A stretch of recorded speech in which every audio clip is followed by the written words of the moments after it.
Bedtime Stories TV. Little Red Riding Hood. Long day ago, there was a lovely little girl living in the small village near the forest. She always wore a little red cap all the time, so everyone called her Little Red Riding Hood. One day her mother said, "Little Red Riding Hood," and she carried a basket of cake. Little Red Riding Hood ran fast to her mother.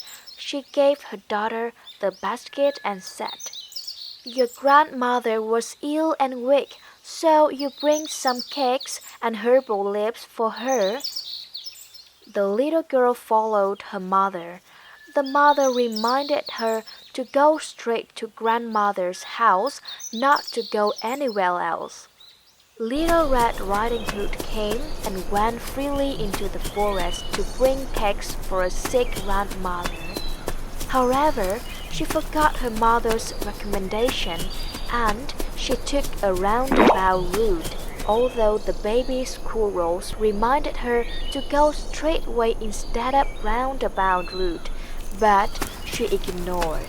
There was a devious group hiding behind the tree. It planned to eat both grandmother and the little girl, so it advised Little Red Riding Hood to go to the forest while it ran to grandmother's house first and wait. The wolf asked, "Hey girl, what are you doing in this deep forest?" Little Red Riding Hood was afraid and answered, "Oh, I am visiting my grandmother."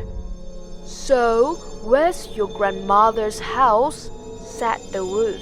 Little Red Riding Hood said the house was in the edge of the forest, which in front of the oak tree. The wolf suggested Little Red Riding Hood should pick some flowers for grandmother and take a look in the woods.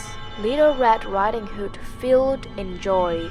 She both went and jumped at a small bird and started to pick flowers for her grandmother. She suddenly remembered her mission late at night. She ran fast to the house, but she saw the window open. Little Red Riding Hood called, "Grandmother, grandmother, I came!" But no one answered her. The little girl didn't know that the wicked wolf lay down on the bed as grandmother. Little Red Riding Hood worried and reached to the bed and asked, "Grandma, why are your ears so big today?" "My ears are big to hear you clearly," the wolf said. Little Red Riding Hood said, "So, why are your eyes so big today?" The wolf answered, "My eyes are big to see you clearly." Little Red Riding Hood continued, "Grandmother, why you have a big mouth today?"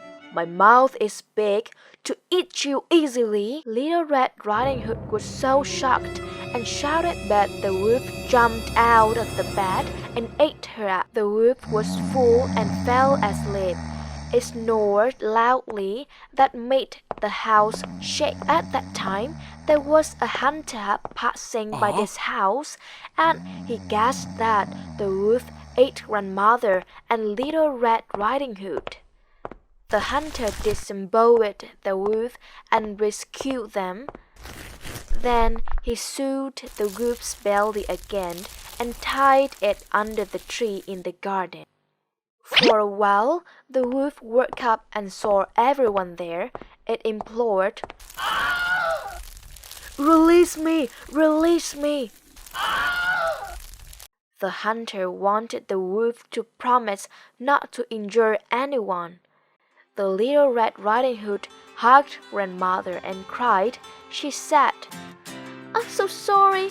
I never link in the word anymore.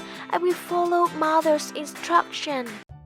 This is the end of the story. Now, kids, what do you think about today's story? What is fun or not?